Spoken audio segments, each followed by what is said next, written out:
Good morning. Can financial market infrastructures innovate?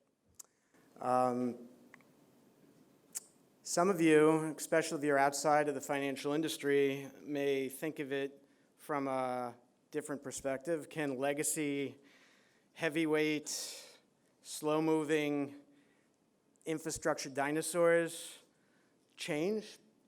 Some of you that may be from the academic environment and are fans of Clayton Christensen's Innovator's Dilemma may say, can incumbents that suffer from that dilemma, that want to protect their proprietary markets and ecosystem and way of doing things, can they ever make changes? So let's dive into that and see if we can unpack that idea from our perspective. First, thank you, Mike. Thank you, Joseph. Thanks to the entire Exactpro leadership for inviting me to this forum and allowing me to share with you some of our journey. We've had to change our model. We've had to look at ourselves and what our mode of operation was, and hopefully some of that introspection will resonate with some of you as well. First, some introductions. DTCC has been leading financial industry transformation for almost 50 years. You could say we were one of the earlier FinTech organizations in the post-trade environment. The industry, working with the regulatory community in the late 60s and early 70s, took physical certificates, put them in a vault, and created a central digital ledger. We've recently learned that the crypto market considers anything pre-crypto as an analog ledger, but if you look at the computer and the ones and zeros, it seems pretty digital to us. And since then, for the last 47 years, we've been working with the industry, we've been working with the global financial markets, we've been working with regulators around the world to add additional innovations to our capabilities and to the services that we provide to the industry. So in a sense, you could say we're like any company. We exist to serve our clients, but the fact is, from internally and from our members, from our governing board and from our regulators, they don't consider us like any company. We're industry-owned, we're industry-governed. We're really the industry's company. There are a few market infrastructures just like us. We are really an extension of every financial firm. Our priorities and our motivations are in lockstep with all of our owners. Our owners are our shareholders. They're on our board of directors. They expect us to process every single day. They expect our quality to be unquestionable. We do not have any operational conflicts of interest. And unlike many newcomers in the FinTech space, we don't have an exit strategy. We expect, and our owners expect us to be around to build pyramids, to be around for a long time. So fast forward the clock to 2019. We've processed over 1.85 quadrillion worth of securities transactions last year. Yes, quadrillion is a word. We were formed to provide governance, risk management, and operational efficiencies and economies of scale to the financial industry to support post-trade processing, clearing, and settlement, securities, asset servicing, and now our utility model is being leveraged for many other financial services around the country, around the world. As part of our industry role as a central and critical financial market infrastructure, we're overseen by regulators in every global jurisdiction where we provide services. We see that relationship with the regulatory community and the industry standards that they set and that we must achieve as core to our value proposition to the industry. We have dedicated experts in regulatory compliance, reporting, risk management, and business continuity. We have regular inspections this past weekend, just like every single weekend, every weekend of the year. We conduct different DR and resiliency and outage tests. We conduct different scenarios, and we report on those scenarios to our regulators. So that's part of operating market critical infrastructure, is to have that regular operation and cadence of always testing.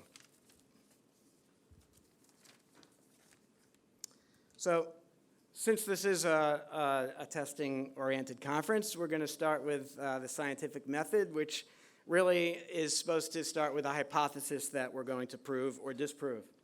So the hypothesis that we're going in with is financial industry infrastructures cannot innovate. It's a single statement.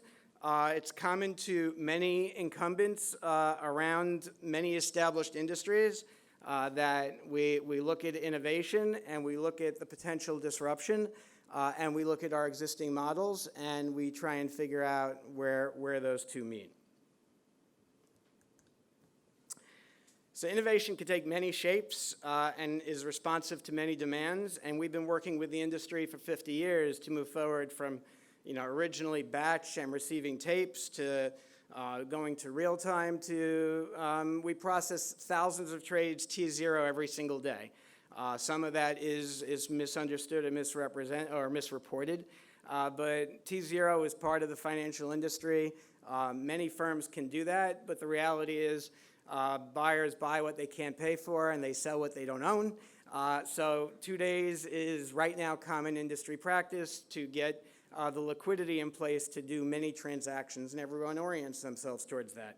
As market structure and market models change, the technology that underlies that can already be responsive to that today, but there's ways that technology can be improved as well. But I will say that around 4 years ago, a number of things came together that told us we can't innovate the way we've innovated traditionally. We've got to take a new look at our own innovation model and what it means. First, externally, 2015, we started reading in the press almost every single day about a new company that really, it was a whole column, a whole article on a new company that had a new model. It usually involved crypto currency, and it was going to replace DTCC within a couple of years.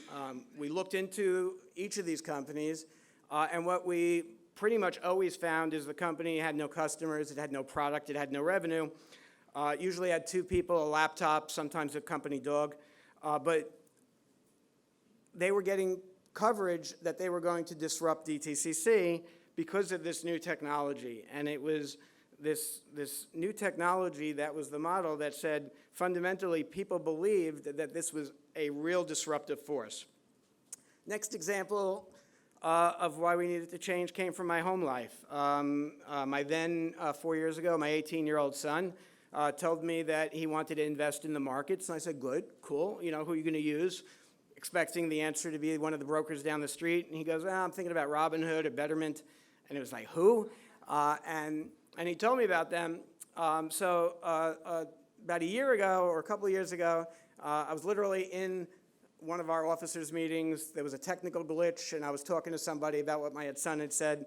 There was a technical glitch they were working with on stage, and the 5 minutes I'm sitting in the audience, I was able to download the app, go online, register, get as a known customer, become certified as a customer of that organization, connect to my bank account, download the money, and invest. 5 minutes. Needless to say, I'm pointing this out because our onboarding model of pulling in new customers is considerably longer than 5 minutes. I'm embarrassed to say what it is, and it's gotten much, much better. It's still not 5 minutes. And the last is an interesting thing, and maybe some of you have been through this as well. We're implementing RPA, robotics process automation. We're implementing bots to do the automated tasks that are repetitive that certain firms have people doing and sitting in front of screens, pulling down something from an email, typing it in, pulling the next thing down from an email, typing it in.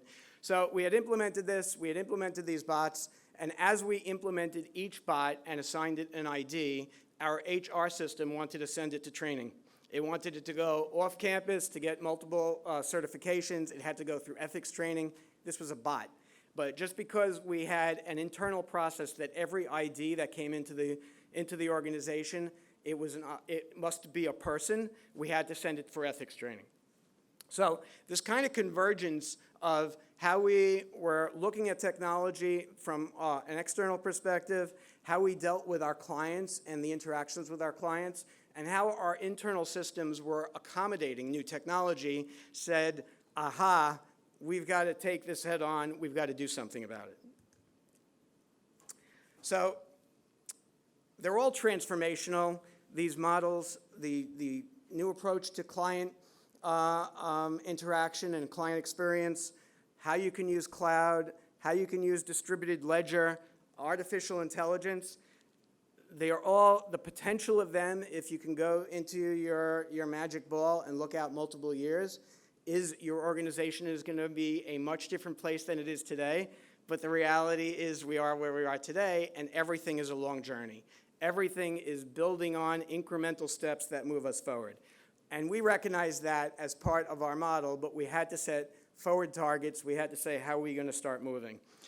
We've used this metaphor inside of DTCC, and we call it the technology hype cycle that we're binge watching, like we binge watch television shows on Netflix. And distributed ledger is an example where there's this hype cycle and the entire industry is going to be replaced in a few short weeks. And then you finish the end of the season and you realize maybe not so fast.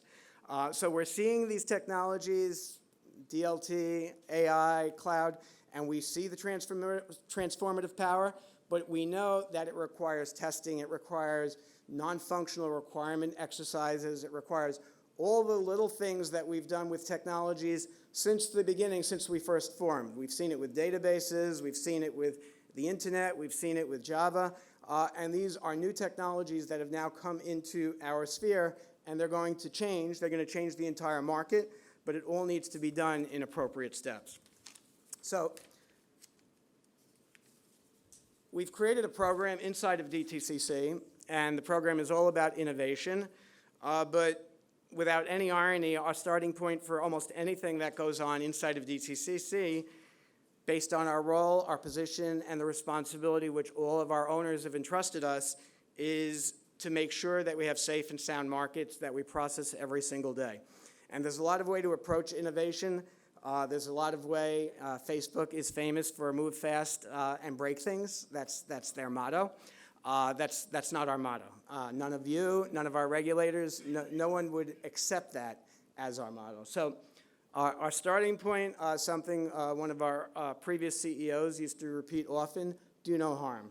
So you can do experiments, you could try new things out, but your existing responsibilities, the existing model and way we process every single day cannot be damaged. It cannot change. It cannot change in a backwards negative way.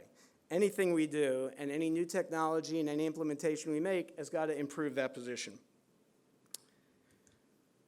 Second, organize with purpose. We're owned by the financial industry. We try to think of ourselves as more than a utility, but our agenda, our bandwidth, our budget is packed. Risk reduction projects, regulatory mandates, resiliency improvements, how to get to, in the event of a cataclysmic catastrophe where entire data centers and life can be lost, but we don't lose any of your trades, and we don't lose any of your processing, and we keep clearing and settlement going no matter what else is occurring in the world. So our mission and our focus on all of that consumes beyond all of our budget. So carving out a piece to say we're going to do some R&D, we're going to try some innovative new technology, requires a real pitch and a real sell job to our board that this is important. It's important not just for our survival, but to help work with the industry and figure out what the right ways that the industry should move forward and what are the ways that we can help the industry achieve that, because we bring this network with us and we bring this central function and central capability. So making sure we have objectives, making sure we have a target and a real program is a key component of what our model looks like. Next is changing our culture. The old phrase is that innovation, change, a strategy, culture eats all of those for breakfast, lunch, and dinner. So if you can't change your culture, you're not going to change anything. Our internal culture is based on a long history of risk, of caution, of risk aversion, of risk management, of trying to make sure that we address anything that can go wrong. We have exercises, we have tabletops, We have meetings where we just talk about trying to disrupt ourselves and what could happen if this situation happens. So changing that culture means spending a lot of time inside the organization. We've created an innovation council. We have instantiated a regular set of hackathons. We create goals for those hackathons. It could be user experience. We've worked with vendors, like an operational vendor that does reporting, and we challenge different IT teams around the world. Every one of our offices creates teams, and we have points, and we have competitions, and they try and come up with solutions. Some of the solutions are operational, some of them are client-focused, and then we have votes, and some of these solutions have actually gone to production. We've created gamification within our ecosystem. We created an API marketplace, kind of like an app store internally, and we started with the developers and created a developer marketplace to enhance the ability to find reuse opportunities and enhance the ability to find ways that developers can reuse something created by another developer. For anyone not in technology, this sounds natural. This sounds like the whole world of open source and what goes on in the outside world, in the wild. Inside companies, a lot of developers like to use exactly the tools that they've created for themselves, and they don't like to use tools from other parts of the organization, because those other parts of the organization haven't built support structures, they haven't built the parts that support the tool for everyone else, like a software company. So you end up with a lot of motivations that don't contribute to reuse. So gamification says you get points. You get points if you contribute something to the App Store. You get points if somebody uses what you've contributed to the App Store. If you are using something from the App Store, you get points. If you use somebody else's stuff, you get points. So we have all this point system, and you know what? It's actually changing how people see software, how they see the best way to build an application, because some of their motivations have changed. We've embraced open source, and I'm going to talk about that a little bit more shortly, and we socialize. We've created a lot of tools for internal socialization and spreading the word and collaboration. We've expanded the toolbox. We've done a lot of work with cloud. We're working with some of our cloud vendors on the right way to move critical processing into the cloud, and what tools and what potential modifications to their ecosystems might be necessary. We've created capabilities to support a number of new tools like distributed ledger, like artificial intelligence and machine learning. But two things I really want to point out. One is about diversity. As an organization, we're very focused on diversity. I actually get some comfort from this audience because there is some diversity in the audience, but probably not quite as much as we like to see. Some of us who've been on speaking panels are trying to make it a policy to only speak on panels that are diverse, and that we won't be on a panel unless we see diversity in that panel. But it's a challenge, and you've got to embrace that challenge and say, how are we going to deal with it from the beginning?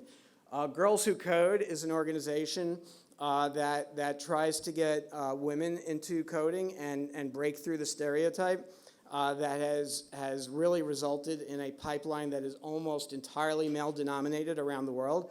And we're very focused on trying to break that model. We've worked with a number of schools locally, this is at the high school level, the pre-college, and colleges, and we'll sponsor programs. We've brought in groups for summer sessions, and we'll work with them on coding challenges, we'll work with them on hackathons, and we'll work with them on some opportunities for them to bring code into our organization. So finding those diverse perspectives brings a lot of innovative ideas. And low dev is a really interesting one. This is basically a sandbox. Most organizations have rules, very specific rules about their firewalls, about how you can get in to the internet, how you can get into open source, and how you can bring that into your organization. We've created this sandbox that allows our developers to have a much wider opportunity to play with new services, new cloud capabilities, new AI capabilities from vendors. So we're spending a lot of time on that model and in trying to encourage that internal culture change. But you could do all the encouragement in the world, if you don't change your motivations and you don't align your incentives for behavior, nothing will change. And the biggest problem and the thorniest problem for many large organizations is this thing called IT allocations. And anyone who's inside of a big enterprise knows exactly what I'm talking about. That if they're using the mainframe and they're writing code on the mainframe, it's basically free to write the next piece of code on the mainframe. If you write code in the cloud, if you write code using some new technology, you're paying for that new technology. And suddenly, you've created something that adds costs to the enterprise. So if you have a model that says everything you do that's innovative is going to be a tax, and any first mover into technology is going to be taxed until they succumb to the pressure and fold, just like all the first movers have succumbed previously, you're not going to innovate. And we've focused on that and faced that in our organization and said we have to change all of our models. We have to change the financial models. We have to change the incentive models. We have to dedicate funding to innovation and focused funding with intentional purpose and goals. And we've got to celebrate success. And some of that success could be failing fast. If you try something out and it fails fast, inside of big enterprises, failure is usually this long, laborious, torturous, ugly descent into incrimination and name-calling. And it's really not pretty for any of you who've seen that firsthand. But being able to say, we tried something, it's not going to work, let's shoot it, is a tremendous success that saves our owners, it saves the organization a lot of money, it saves a lot of energy, and it saves a lot of bad will. So anywhere you could move that motivation curve internally forward is a major advance.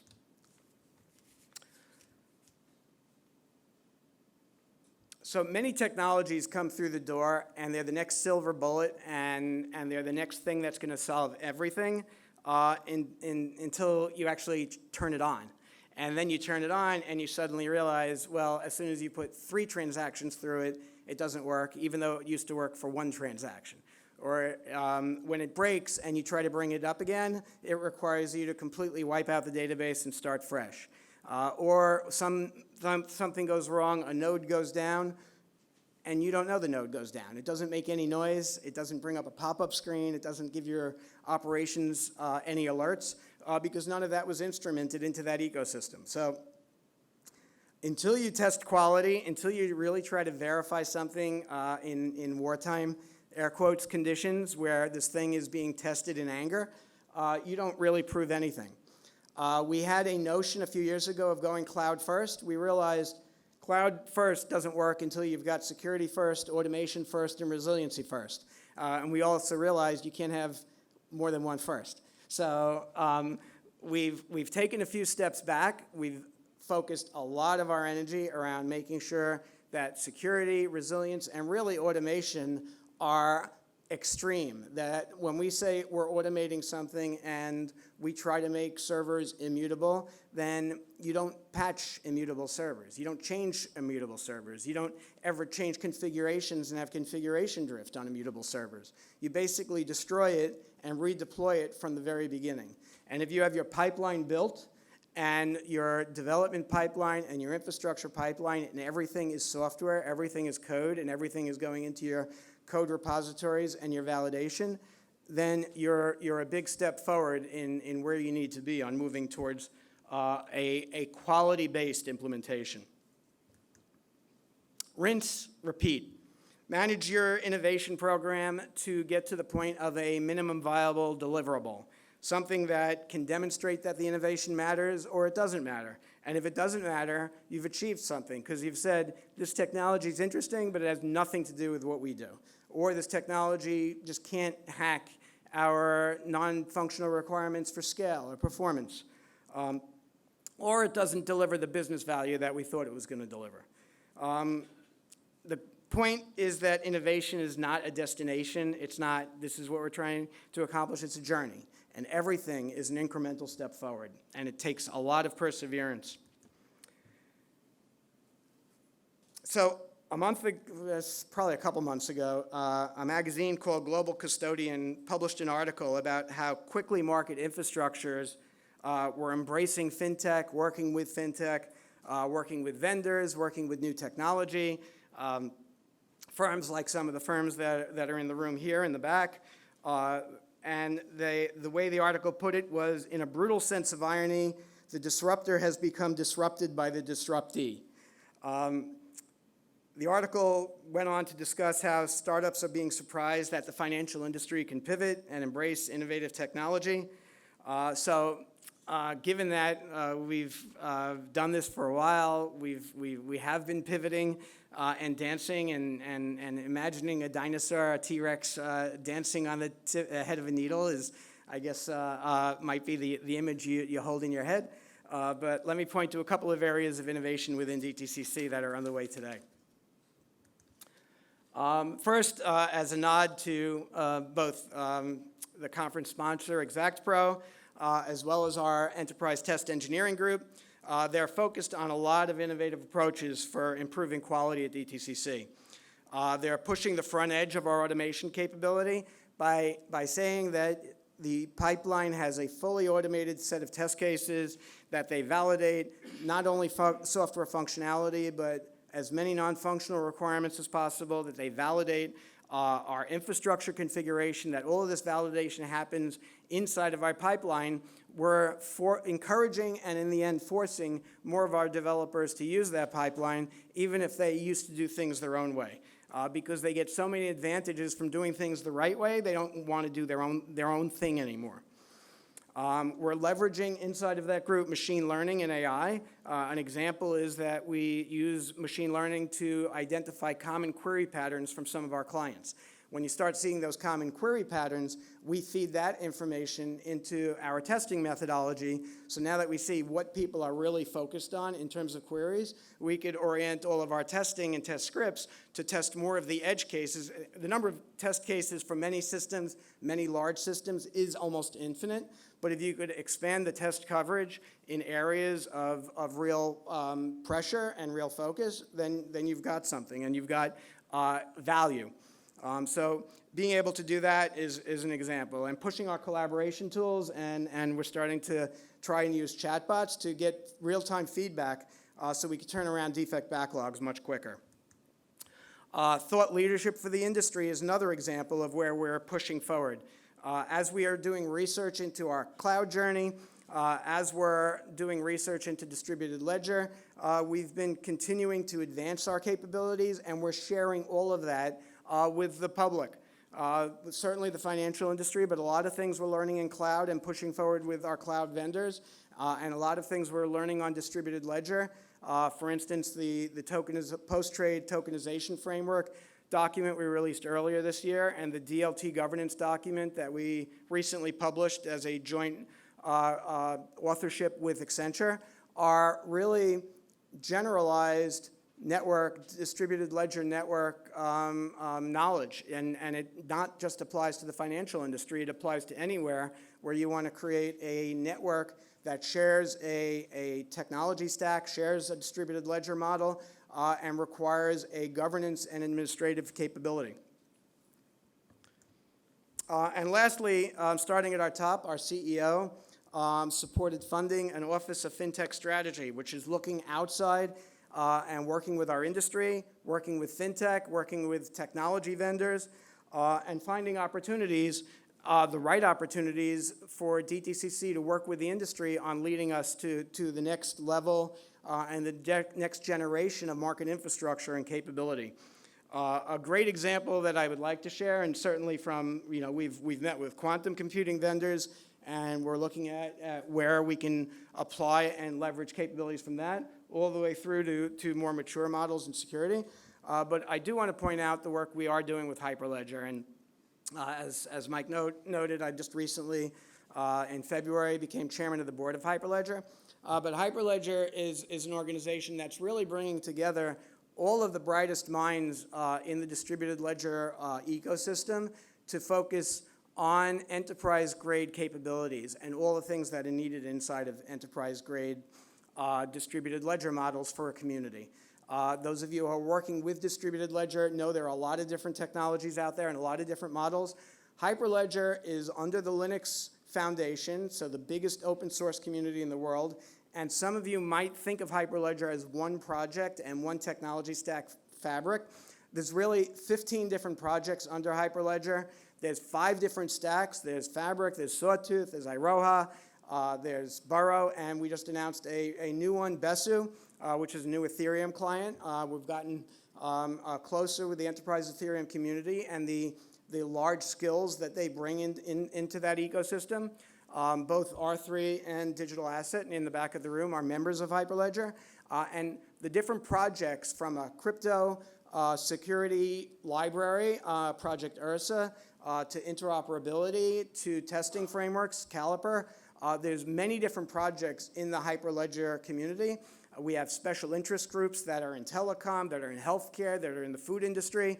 And we're trying to look at ways of leveraging these technology models for the benefit of the global industry, of all global industries, not just the financial community, but certainly the financial industry is going to be a critical part of that. So DTCC leveraging its vendor-neutral, independent perspective as an industry-owned consortia, and taking that objective view is really trying to help advance that model. So I'm going to revise the hypothesis based on these conversations, certainly from our perspectives, and I'll take that. We have over 24 applications live in the public cloud. We've been live in the public cloud since 2012. Among the earlier, maybe not the first, but among the earlier financial institutions to leverage the great capabilities of that exist in that cloud from multiple perspectives. We're into testing blockchain technology to replace a mainframe system that supports credit default swaps. We're working closely with the industry to determine other places to leverage these technologies. So I propose we're a different company, we're probably a different industry, and certainly many of you have changed models tremendously in the last 5 years. We're innovating from our core, we're innovating with resiliency, we're innovating from quality, we're innovating to improve capital efficiency, to improve our client experience, and we're actually seeing the level of organizational energy, the level of new employee engagement and being able to recruit at colleges, and our focus on diversity and what innovative ideas and models are bringing that closer. Innovation, I think a number of people have pointed out, is really connecting the dots. It's connecting different ideas and applying it sometimes just incrementally to business processes that have long existed, an idea of how to use it differently, and new technology, and magic can happen. So with that, I thank you for all of you for listening to our journey, and I'm happy to take any questions.